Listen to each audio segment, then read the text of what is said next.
Just one example.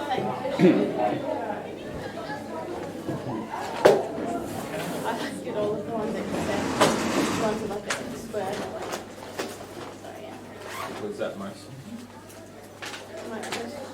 Alright, so in this example, we are asked to differentiate something and then use that result. So here's an example. Find the derivative of.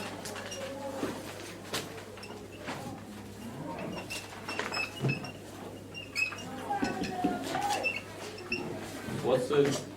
Oh, is this just There's miscellaneous.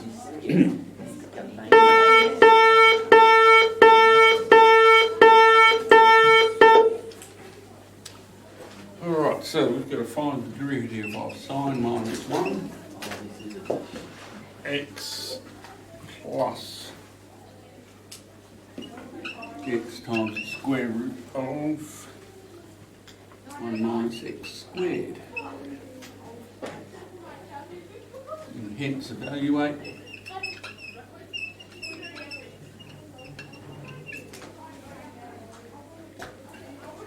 equal 0 to a half of the square root 1 minus x squared dx.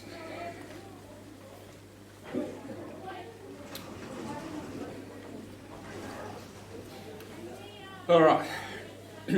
So it's not uncommon that you get a question of something like this on the exam where they get you to do something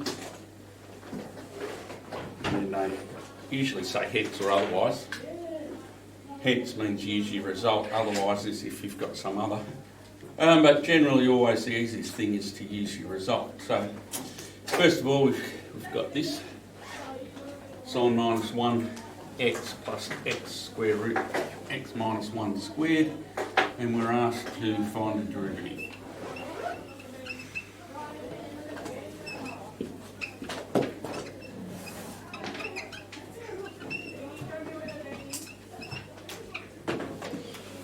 All right.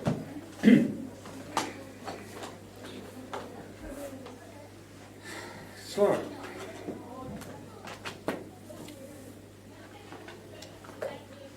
where do we go? With this part here, the second part, with this part here, we're going to have to use the product rule. And then within that, we're going to have to use the chain rule as well on the second bit. Alright, so the derivative of that stuff, the first one, sine minus 1, the derivative of that you would look up in your 1 over the square root of 1 minus x squared. minus x squared. Yep. So that's the derivative of the sine one. Then we've got to look at this second bit here. So this second bit here, we need the product rule. So for the moment, I'll put that over here. So we've got x times, oops, just write that. And so we've got x times the square root. In fact, I'm going to rewrite that square root as 1 minus x squared to the half. And so the product rule, we make that u and that one v. And then split this down the middle. The derivative of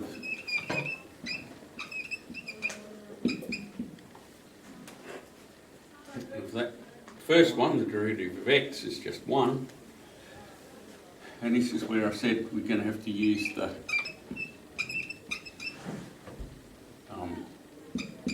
chain rule here.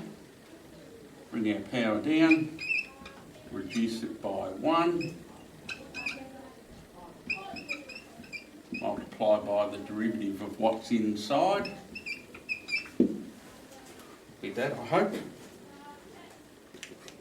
Yes? So I can neaten that up to be half times 2, so it's minus x.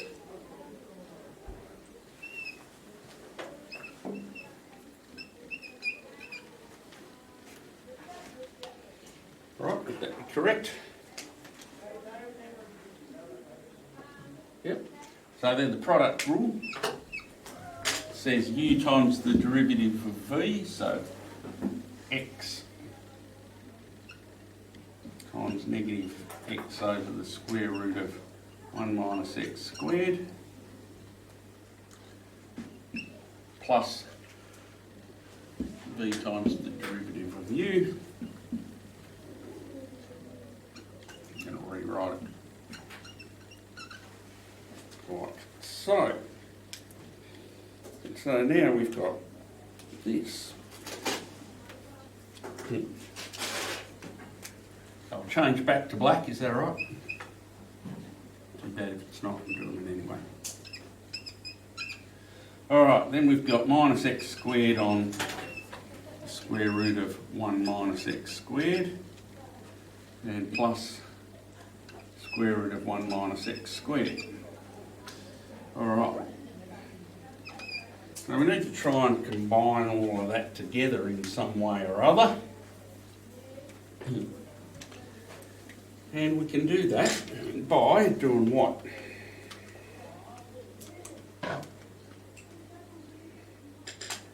Know what it is? Common denominator. Common denominator.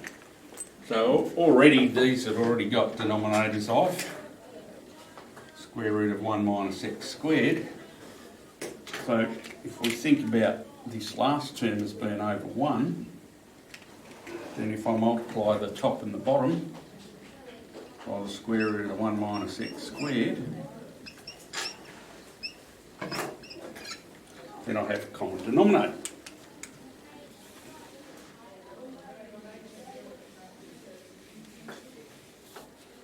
Alright, so that derivative then is 1 on the square root of 1 minus x squared minus x squared over square root of 1 minus x squared.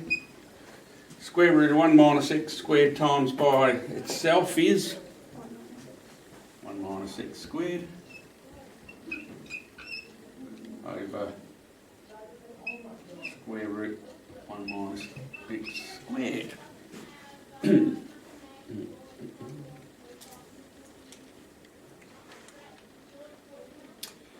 Which then becomes 2 minus 2x squared over the square root of 1 minus x squared.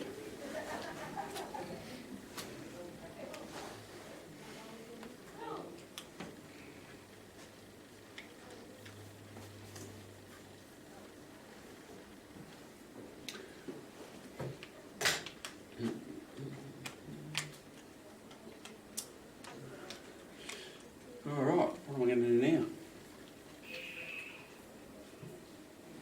Isn't that it? Alright, that's a version. Now, this version's not going to be helpful for us because we've got the square root of 1 minus x squared and it's just up on top by there by itself. So we're going to have to do something here.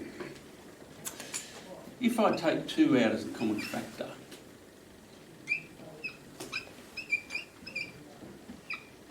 I get this. Now over here, this step here led to 1 minus x squared, didn't it? So this here, 1 minus x squared, we've seen from there, is the square root of 1 minus x squared times the square root of 1 minus x squared. Yes? Yeah. So if I replace this 1 minus x squared here by those two things, what happens? You got cancel each other out. One of them cancels, yeah. So that there and there cancel, leaving this with 2 outside of the square root of 1 minus x squared. So now when we get to the hence evaluate,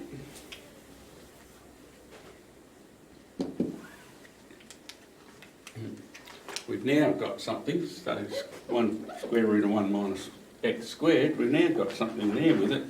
And in this one, what have we got extra? We've got a 2. So when we go to the hence evaluate, we've got to somehow from this create 1 minus x squared. And the square root of 1 minus x squared is a half of this 2 times the square root of 1 minus x squared. Alright, so when it hence evaluate, we then got to make our answer here look like this here. So we've only got one lot of 1 minus x squared, so we need to take a half of that. Alright. So when we talk about the integral then, 0 to a half of the square root of 1 minus x squared dx would be half of the integral from 0 to a half of 2 root 1 minus x squared dx. Now, what do we know about this? Or, to be more specific, what do we know about the antiderivative of that?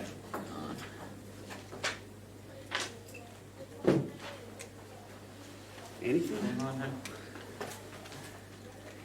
Where did this come from? Come from differentiating this? Yeah. Anti-differentiation, the opposite. So if we started with that and got that, Then you should end up with that. when we anti-differentiate, shouldn't we? Alright, so miscellaneous, this is a miscellaneous technique. So the antiderivative of this is what we differentiated in the first place. So sine minus 1 of x plus x times the square root of 1 minus x squared between 0 and a half. Alright, and now we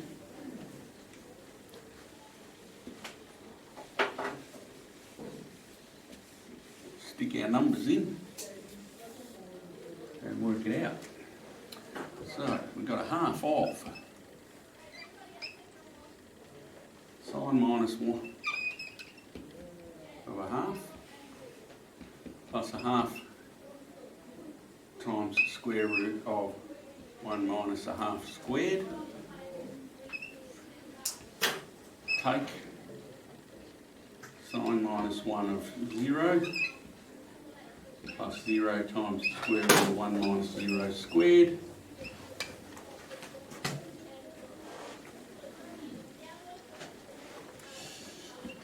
Alright. What angle has the sine of a half?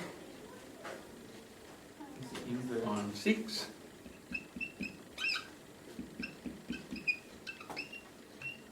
So that's the inverse one. Yeah.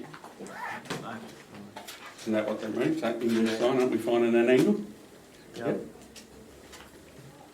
The angle that has the sine of a half. 0, sine minus 1 of 0 is 0. 0 times anything is. So we've got a half of times 6 plus a half of. Alright, what are we going to do with that stuff?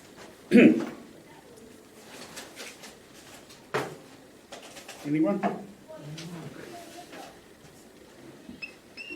3/4. Okay. Yes? Sorry, that's a 6, not a half. Pi on 6 plus a half times root 3 on 2. Yep, correct.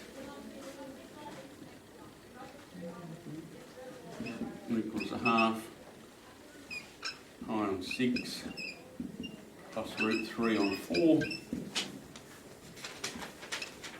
And then there's a bunch of other ways that we could express it. We could say pi on 12 plus root 3 on 8, or a bunch of other variations.